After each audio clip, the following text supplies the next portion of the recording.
मित्रों, chapter number 2 रेखिक सहसंबंध यानी लीनियर कोरिलेशन के अंदर स्पीयरमैन्स रैंक कोरिलेशन मेथड के अंदर एक थोड़ा सा अलग टाइप का सवाल अभी मैं आपको सिखा रहा हूँ।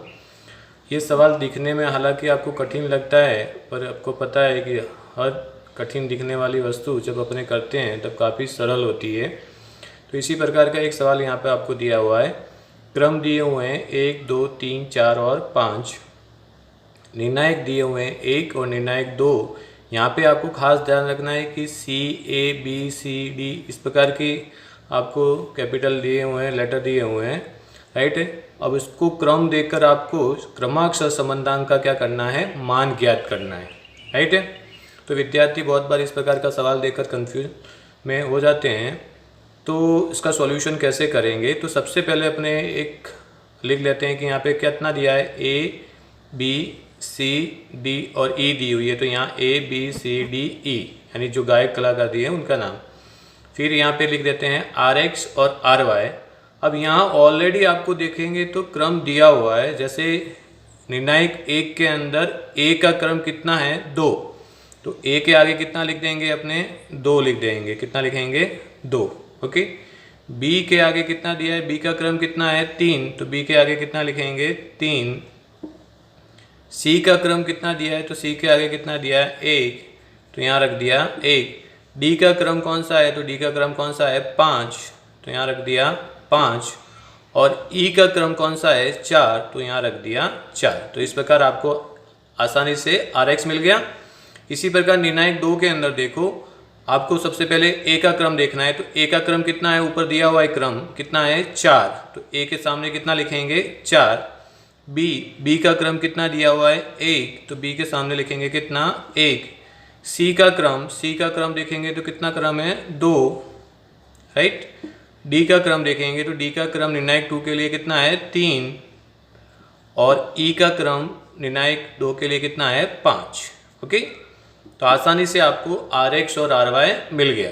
समझ में आया आपको क्या करना है। सबसे पहले A, B, C, D, E लिख दिया। निर्णायक A के लिए A का क्रम देखा, B का क्रम जो भी क्रम है वो क्रम अपने RX करके रख दिया, क्योंकि X के क्रम को अपने RX कहते हैं और Y के क्रम को अपने RY कहते हैं, ओके। अब आपके पास RX और RY आ गया और अपने कॉलम तैयार किया, D बराबर RX माइनस RY। 2 में से 4 गए तो बचा कितना, -2। 3 में से 1 गया तो कितना, 2। 1 में से 2 गया तो कितना बचा, -1। 5 में से 3 गए तो कितना आया, 2। और 4 में से 5 गए तो कितने बचे, -8। अब अपने सिग्मा डी बराबर हमेशा कितना आना चाहिए, 0। चेक कर लेते हैं। तो माइनस में 2, 1 और 1 यानी कितना हुआ, 4। और प्लस में भी 2, 2, 4, ओके। तो सिग्मा डी बराबर 0 हो गया।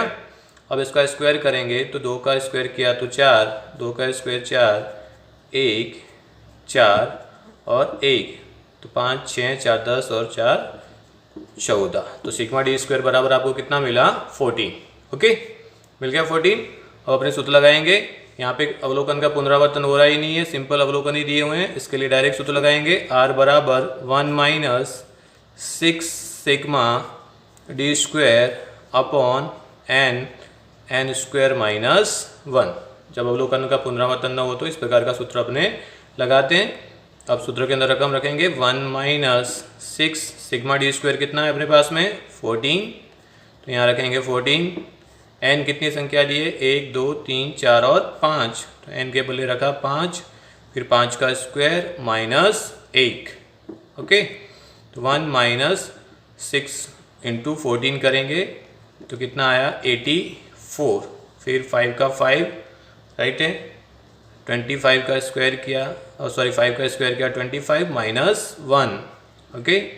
फिर 1 - 84 का 84, स्टेप बाय स्टेप करना है, नो शॉर्टकट। 5, 25 - 1, 24, ओके। 1 - 84, 5 × 24 किया तो 24, 5 का कितना हुआ, 120। अब अपने क्या करेंगे, 1 - कितना आया, 0.7, और लास्ट में 1 में से माइनस कर देंगे तो R की वैल्यू आपको प्राप्त हुई कितनी, 0.30, राइट। तो इस प्रकार आपको R प्राप्त हो जाएगा। इस प्रकार के सिंपल जो सवाल शायद दिखने में कठिन है पर करने में सिंपल है, इस प्रकार के सवाल आपको सेक्शन सी और डी के अंदर पूछे जा सकते हैं। होप सो कि इस प्रकार का सवाल आपको समझ में आ चुका होगा। ओके, ऐसे सवाल आपको स्वाध्याय के अंदर दिए हैं, उसकी प्रैक्टिस करें। Okay, thank you very much. जय हिंद, जय भारत, स्वस्थ रहिए, मस्त रहिए।